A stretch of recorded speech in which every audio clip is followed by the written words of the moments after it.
So, hello everyone, and welcome to another episode of The Long Road Back, a podcast series all about helping athletes going through that injury recovery period to give athletes a voice, but ultimately, more than anything, to help people feel less alone during that recovery journey. So today I'm very, very excited to announce my guest, and this is someone who has played rugby all across the world and started off playing rugby in New Zealand, and that was a year before going to university in Exeter, where he worked his way through the system and played for their first team in Bucks Super Rugby before being selected for England students, which is a remarkable achievement. He's played rugby in both Australia and Hong Kong, which is absolutely incredible, and probably most impressively is actually what he's doing now almost off the field. Is on a mission to share stories of rugby across the world, and is doing an amazing job of that, showcasing the talent in places like Sri Lanka, India, and Brazil. And I think you actually just came back from Brazil, if I'm not mistaken. So, Max, thank you so much for being here. I did indeed. What an intro. That was amazing. That's better than I could do for myself. I've been practicing, you see, in the... Yeah. That's good. No, thanks for having me on. I love everything you stand for. I've been following your journey as well, and I think speaking about injuries and everything to do with that side of the game is important. So yeah, really grateful. Oh, thank you. Yeah, it means a lot. And I think more than anything, kind of from your perspective, it'd be great to kind of hear from you, probably more from a rugby perspective before we kind of go on to the injury side of things. You know, how your journey with Exeter Uni kind of went, and then leading on from that, this amazing journey of traveling across the world and kind of A, how much what you've learned from it, and B, you know, what's next. Yeah, where do we start? If we start at uni, yeah, as you say, went to Exeter for 4 years. Took me 4 years to make it to the first team. Didn't understand much about injuries during that time. I just enjoyed the whole thing. Absolutely loved it. As we were just saying before, I think uni rugby is the best and most fun time to play rugby. I was lucky that the longest I had out in that time was about 4 months. In that 4 months, I thought I knew everything about injuries and what they do to your mental health and all that jazz. But no, I've learned a lot more since then. And yeah, I thought, yeah, where should we start with rugby? I think I'd just love to know kind of. I think the England students really stands out, kind of how that experience was with England students, and then, you know, from that, where did this amazing journey of traveling across the world kind of come from? Mm-hmm. Yes, I played in my final year. Fortunate enough to win the league with Exeter, played England students. I did the whole thing on really, really painful Achilles, which I'm sure we'll get onto, but was able to play through that. I then had 6 months off, played in Australia. I knew I wanted to travel the world and play rugby as much as I could. I played in New Zealand and just loved it. And yeah, I went to Australia, did a season there, had a few more injuries, but still wanted to keep it going. And I thought, do you know what? I'll play one more season in Hong Kong. And I could feel my body giving up on me, but I thought, I'm just chasing this dream of playing in as many countries as I could before I had to stop. And then I didn't think it would stop when it did, but at the end of Hong Kong, I ended with an injury that's now taken me a year out of the game. In that year, I've travelled the world. I've seen rugby in loads of different countries. I never would have done that without the injury, and just a whole world of learnings and experiences from a single scar in my calf, if you will. It might have started this whole entire thing. So, yeah. It's amazing, and there's so much to unpack there. And I think just before we kind of come on to, you know, we mentioned, you know, your Achilles, and we'll definitely kind of learn more about your relationship with injury in a second. I think just hearing there, and we will unpack this more later, but the idea that an injury can happen, and that obviously, and we will explore, there's so many hardships and difficulties that come with that, but also it's so refreshing to hear, even straight away, that there is so much that's happened in your life that wouldn't have happened without an injury. Now, look, we will come on to that in a second, you know, trials and tribulations of that. But I just think it's really amazing to hear that there are so many opportunities out there. Injury isn't the end. Because I think for so many of us, it really does feel like, right, done, full stop, figure out what's going on. As we kind of come on to that, you mentioned kind of your Achilles, and I'd love to hear more about your kind of journey with injury, both, you know, maybe university, you mentioned, you know, that you didn't have too many injury problems, but then kind of maybe how that unfolded at Australia and Hong Kong as well. Yeah, so started with Achilles tendonitis, and I remember that led to, in my final year of uni, missing training sessions. So, you know, you play on a Wednesday, recover. So Friday I would always miss that session, and then I come back in for one training session on the Monday before playing again. And I did basically a whole year of that, and being in just loads of pain.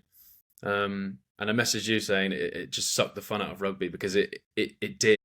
There was for like a year and a half, there was no training session where I'd arrive and be like, I'm excited for this because running onto the crumb in Exeter, every step would be like somebody stabbing the back of my Achilles like with a knife, which is the only way I can explain it. And that's exhausting. It is. And again, we're talking about like learnings with injuries and sport, and I don't know how long you can do with it with pain like that in your Achilles, and that's why I took 6 months off after uni.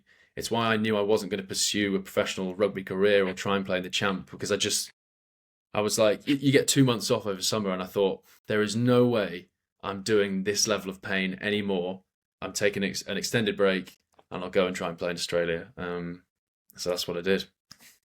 It must have been really hard to find the mental energy to focus on your rugby whilst having to deal with that pain all the time. I'd love to kind of hear, like, were there times when that was hard to manage? Because I imagine it must have been difficult focusing on the team and being in that team environment, but also then trying to manage your individual, I need to sort my Achilles out.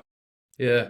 It would be, I'd go in on the Monday and we'd have an hour and a half session, and you get a catapult GPS and you can, I remember that. I'd be on limited kilometers, and I remember towards the end of a session, I'd be checking with the physio being like, have I hit 4.5 yet? Or have I hit 4 yet? And I can just come off and then I can rest my Achilles and play on the Wednesday. And it was draining in a way, but the deeper thought there is that I was like, I just want to play on the Wednesday, and I don't care how much pain I'm in, as long as I can get through that 80 minutes, that's a successful week. And so after a year of that, you then go to reframing, what is success. And now, sitting here 4 years later, it's being able to move pain-free is really fun for me, and more fun than the idea of running out on my Achilles right now and being in an immense amount of pain just to play 80 minutes of rugby.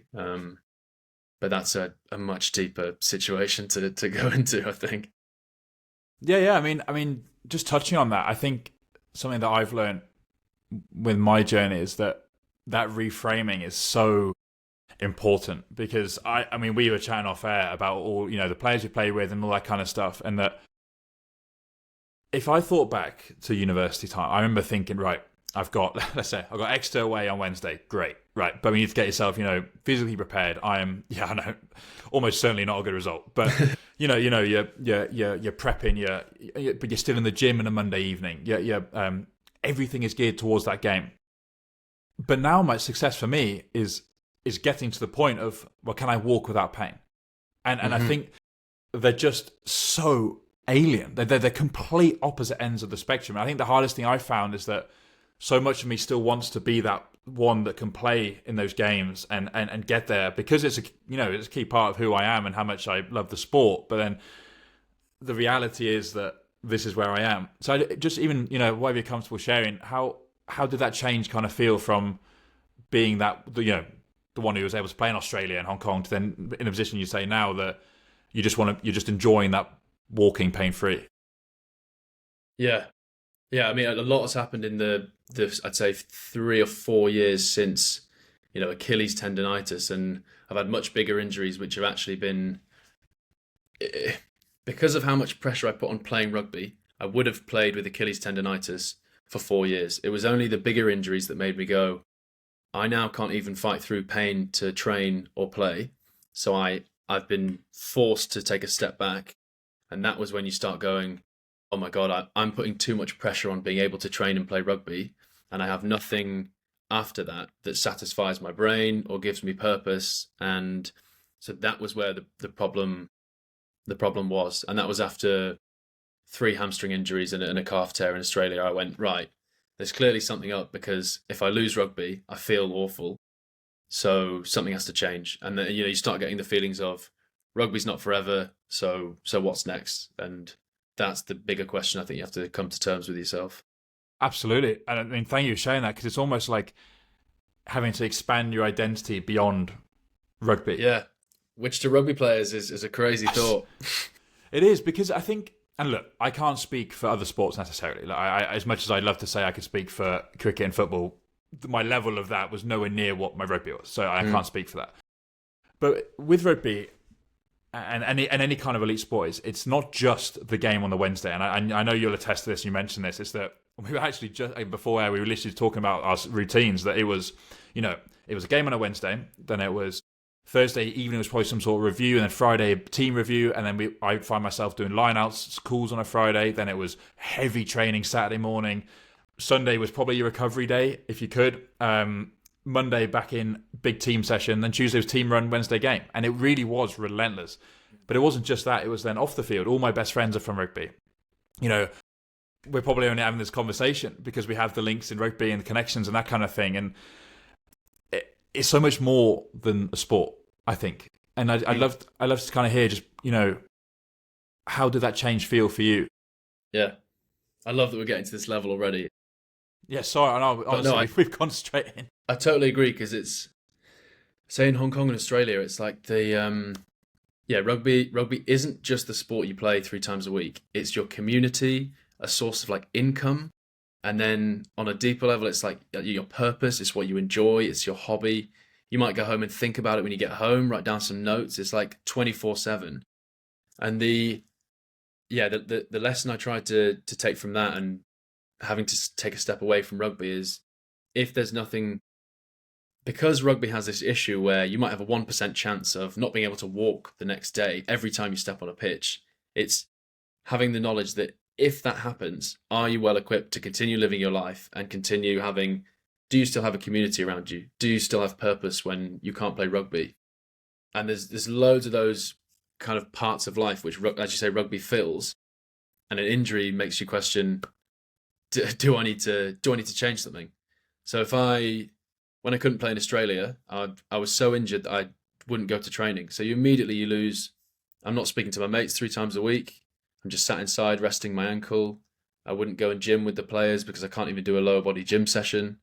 And sometimes even on top of that, going to training would make me feel worse because I have to watch the people doing the thing that I would love 100%. To be doing.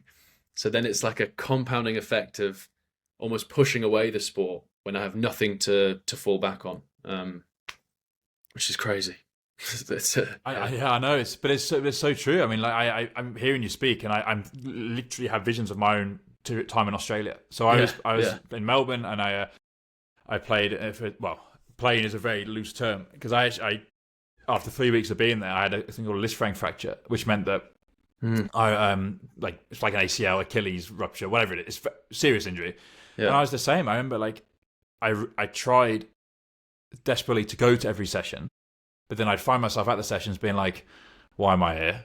I'm just on the side. I don't want to be here.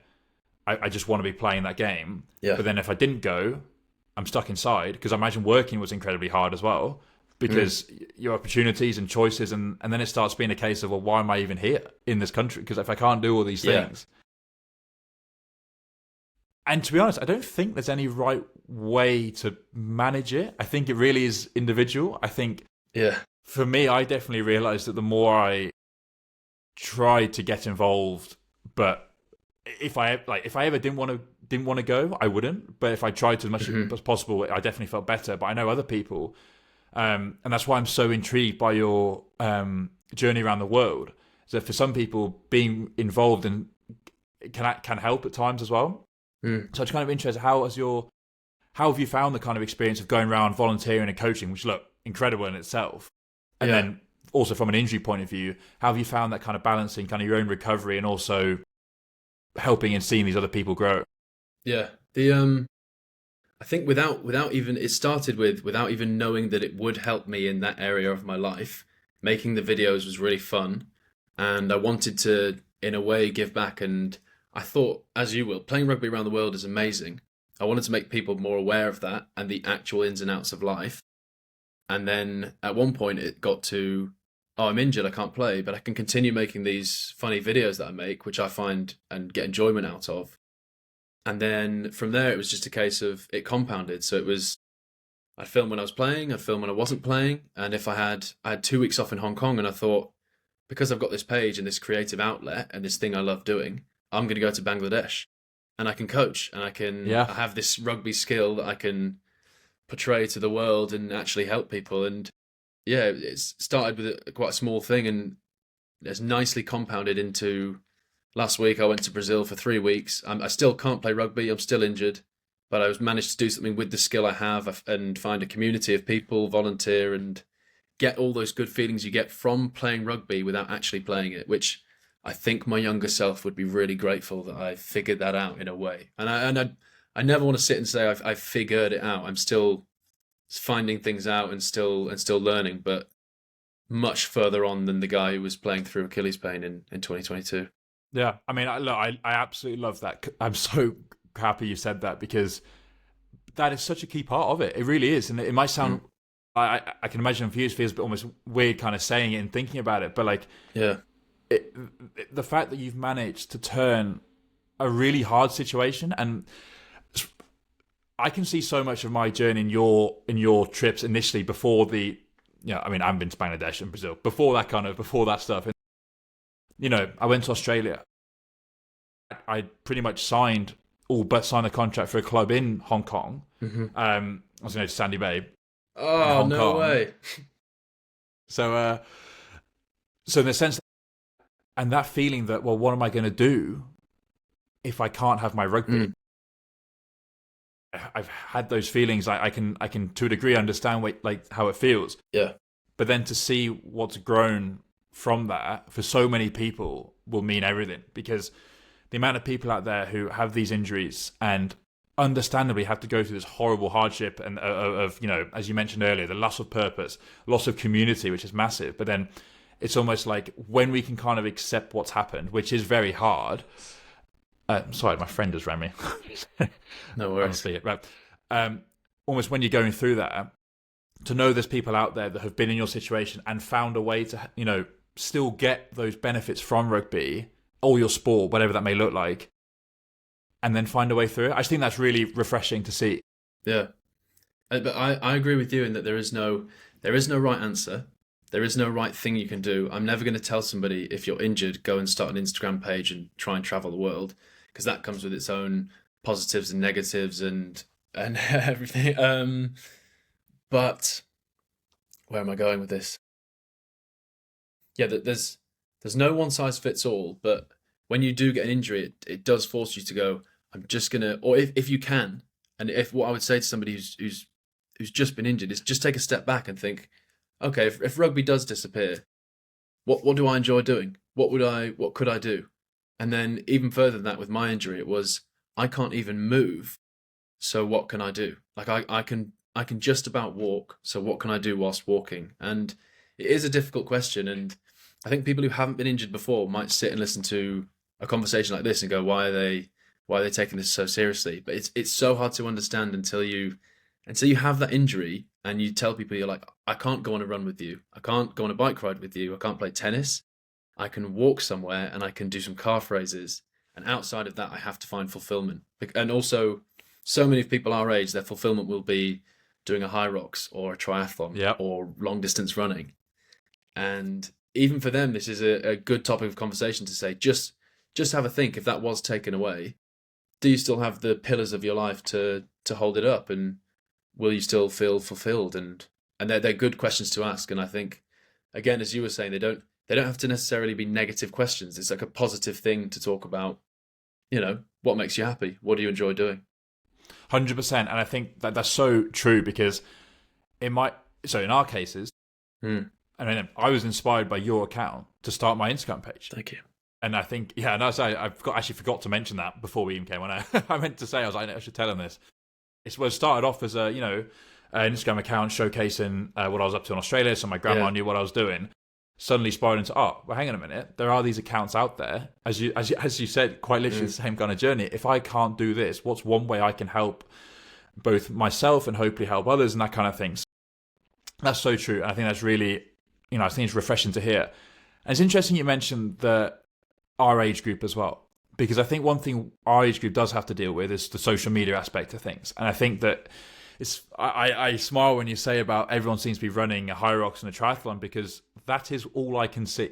All I can see on my feed right now is people posting Strava, people, doing as much as they can, running high rocks is non-stop. And I think from an injury point of view, it can be quite hard to see that, because as you mentioned, the idea that you wouldn't get it till you're in it. we're not saying this as some sort of we're better than you. We're saying as a genuinely, it's what happens when that hierarchy gets taken away from you.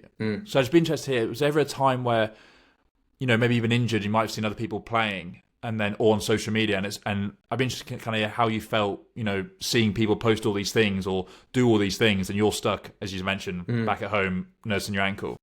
Yeah. Well, I think the biggest one recently was with my injury. I was going, okay, rugby might end. And then when you start having the thoughts of, okay, what might start after that? And what do I want to do next? And for me, that was, all my mates in London are training for triathlons. I'd love to do that. I'd jump into it. But then my brain goes, you've got Achilles tendonitis, you've got a calf tear, hamstrings that don't hold up. I can't run 5K without getting a load of pain. And so I'm trying to get out of that negative frame of mind of I can't do this, and into, but what can I do? Which is hard. And I think my actual answer to that is I am still figuring that out, because I don't know right now where I'm at. Is I'm doing calf raises to try and move again. And if I can move again, I'll play rugby again. And if I can't, I will try and find something else. And it might be, at the moment, my answer would be, I'm going to cycle. And that's how I'll find my community and stay with my friends and do some of what they're doing. My movement will be cycling. But it's a tough question. And I actually think that is what I'm answering right this second. Yeah, but it's so true, because right now that is what you can do within your parameters of the injury. I remember watching the Winter Olympics, right? I remember watching the ice hockey, and I was like, oh my God, this is the coolest thing. I literally fell in love with the sport overnight. I was watching every game, obviously the semis and final, and I said to my mum, when I'm better, I'm going to play ice hockey. I really want to give it a go. And she was like, right, look, as much as you would love to do that, in the same way you love to right now to love triathlons or whatever it may be, you can't. And there were two ways I remember thinking about this. The first one was initially the kind of denial and being like, well, no, I will do that. But the more I focus so much on, I will get there, when I had like a bad moment with my foot, which is, let's say, a failed surgery, I need to have another one, or, doing calf raises and I was getting pain again, it just made me feel so far away from being able to do it. Yeah. And that's hard to, and that goes back to the point we mentioned about you wouldn't get it till you're in it. And you mentioned very rightly that some injuries are different. Some injuries we can manage, but other ones, world stopping, full stop, we'll go from there. And I just think that that perspective you kind of get when it's like, okay, well, what can I do? And look, as you say, it's so hard. It's not a linear thing. It's not one day you're going to wake up, I'm fine. I'm happy. I'm happy just to be walking around doing nothing. Not doing nothing, that's unfair. Completely unfair. Walking, no, your walking is your thing, and you go, walking, I'm going to go on a 20-minute walk because as a human being, that makes me feel good. And that's how I can move my body. So I'm going to do that today. And that's my thing. And that's fine as well. I agree. And that like, the perspective shift of, if I told myself, back in, as we mentioned, back in 2022 maybe, or for myself, maybe when I was at the peak of my rugby career, do this and that. If I told myself now that I was getting so fulfilled from being able to go swimming, or so fulfilled from being able to go back on the piano and move my body or stretch, like stretching has essentially become my kind of new weight almost. And it's like, or doing this podcast. Exactly. No, spot on. Yeah. And it's like, if I knew that my routine and purpose and identity was being fulfilled by this, I probably would have laughed at you. I probably would have gone, yes, exactly. What, really? Yeah. And it sounds so arrogant, but it's but I wasn't being arrogant. It just was different. It was different then. So yeah, I can really relate to that. And there's something you mentioned. I think one answer I do have to that, with the just thinking about the actually not moving thing, is say like in Brazil or in Bangladesh is the coaching. I'm like, I can stand still and coach, and whilst I'm not throwing myself into 150 kilo blokes for 80 minutes, it's your brain is getting part of that same, dopamine. I'm giving back and I'm teaching, and so that has been a big part of the overcoming not playing. I think being involved in sport or in rugby in a club, you still can get back some of those feelings and without training. And even looking forward now, if I'm in London for a long period of time, I go, what's the first thing I'm going to do? I'm going to find a rugby club. I'm going to go watch my mates play at the weekend. That's my way of dealing with this process. And as we said, some people like to push it away and not go. I'd love right now to go and watch my best mates play a game and actually be quite grateful that I'm not on the pitch sometimes, and enjoy the post-match and enjoy the parts of it that I still can do, and coach. And that's my choice of what I want to do with my time injured and in the future as well. It's almost like the more you've been able to accept your injuries, the more you've been able to enjoy that kind of thing. Yeah, big time. I think that's, and yeah, that's the kind of point, so hard to explain that. The more we're able to go, I'm a bit cooked here. Like I am a bit, there's a long way to go, but it means that you can enjoy the little bits along the way. And I think there's a lot of finding meaning in the sport beyond just the physical nature of the sport and what it is. I think it's so important. Yeah. And you mentioned something earlier about this idea that, you could manage it at uni because you were surrounded by that environment. And I know for my career, even though I had serious injuries at university, a shattered labrum, I had surgery on, I had concussions, it didn't matter as much because I was surrounded by that environment. I was always having coffees with the boys. I was always, I was living with four of them. I was always in the team. So was there ever a time where maybe an injury was the hamstring tears, that an injury that came up where you found it harder and maybe not because you maybe weren't in that environment? Yeah, Australia for sure. Like arriving to Australia to play rugby, my identity is I'm a rugby player who's good at this. And then 2 weeks in, just being like, I'm not even going to go to training because of my Achilles. That was probably the first time in my life I thought something needs to change. And then another long story, but the job I was working in Sydney, it was a fine job. And if I was playing rugby, I would have loved showing up to work and doing that job. That would have been fine. But the second the injury came, going to the office was much harder. And sitting watching the clock run down was harder because my hamstrings hurt and I knew I wasn't going to training that evening. And I was searching for something, and I go, well, if I can't play rugby and I really don't like this job when I can't play rugby, then it's not the job's fault. It's my brain going, it's a reframing issue. And actually, I needed to find something more fulfilling outside of rugby. And so that's the result of that was I quit my job and I went to Hong Kong to pursue something different, to try something different, because that was the way out I could see. And that was my kind of calling in a way, was to let's go and try something new. And so that's that part of the story, if that makes any sense. No, for sure. And the feeling that you've gone somewhere for that, like the amount of similarities I can feel in my own journey is like you go there to play rugby.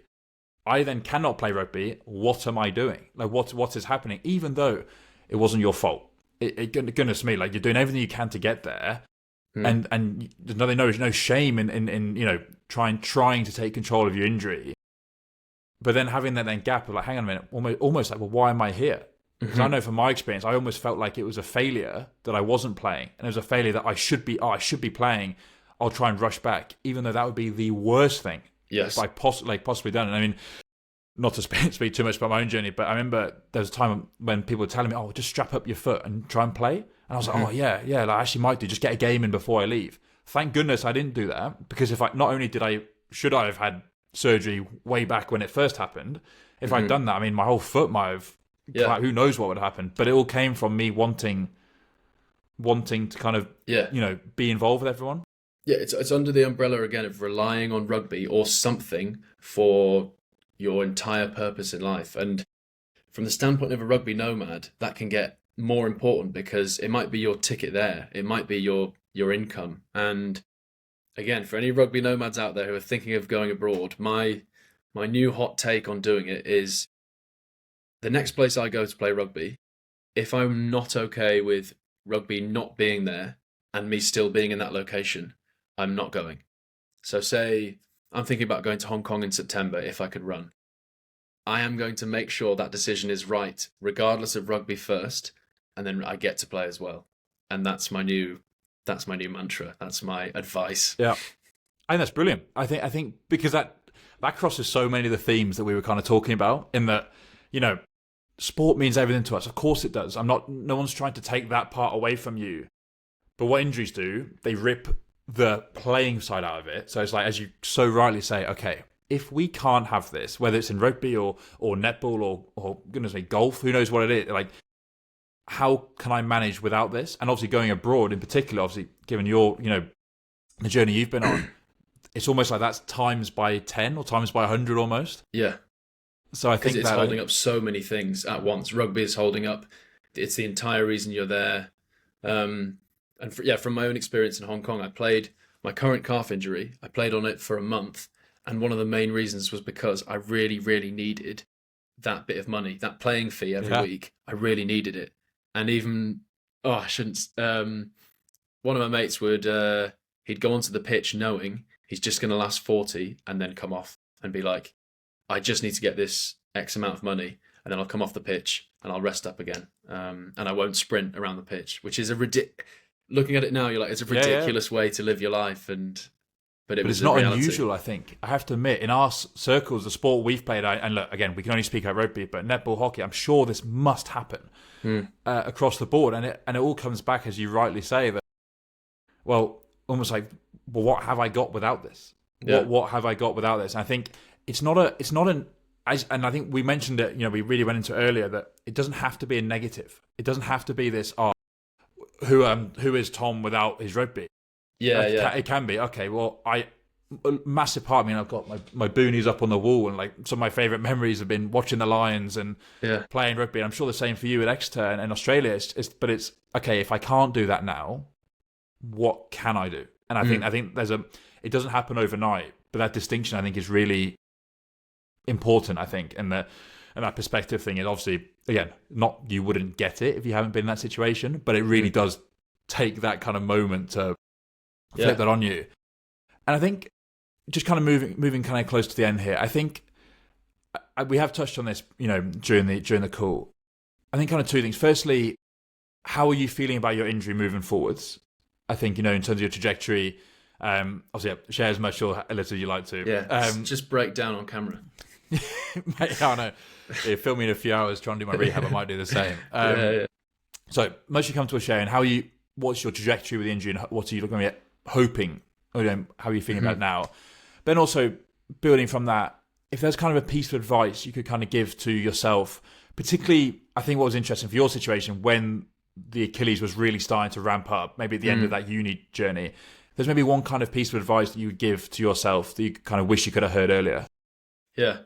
Well, to describe the injury right now, if anybody's listening to this with a similar, they might not have the same injury, but they might have a similar trajectory of where the injury could go. So a scar in my calf, which is causing me immense pain when I run. I was told it would last about a month maximum. And after 1 month, could be 2. And you push that down the line, and suddenly I'm 6 months, and I go on a run at home. I get 100 meters in, and my calf is still in agony. And that's 6 months in, when I thought I'd be starting to play again. And that was when the whole reframing took place. And I go, okay, let's get a scan. Let's see a professional. Let's have them tell me exactly what this is and the exact way to get over it. And that took a lot of the pressure off overthinking what's going to happen in the future and where's this injury going to go and when am I going to be fit. And that was the first day I went to see the physio, and he said, when do you want to return to play? Or, I said, do you know what? I don't care. And my frame of mind is, if you can make me run again, I'll actually be surprised. My base level is now, I won't play rugby again. I won't run again. And I'm coming to terms with that as a reality. And so now I'm 6 months into calf raises. I'm starting to bounce. I'm doing pogos, which is progress. Exciting, But I have much more going on in my life now that getting back to playing rugby or even getting back to running isn't as important. It's still a massive deal for me, and oh my God, I'd love to put my boots on again, but it's not as important. And I think that's the key thing, which I did say earlier about playing abroad, is as long as without rugby, life is good and you feel fulfilled and have purpose, then you're in a good place. And I'd say get onto the pitch and enjoy it. But if it isn't, that's when I think you just need to take a step back from rugby and go, or any sport, and just go, what would life be like without this? And if I got that career-ending injury tomorrow, would everything be okay? And in the last 4 years, there have been times when that's happened and it hasn't. And now I feel like it's okay. It's going to be okay, whatever happens.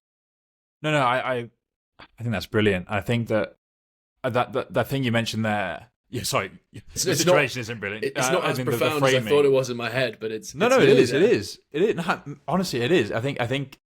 But again, like we say, it's different for every single person. But in your situation, that theme of okay, I know that rugby might be difficult to get back to.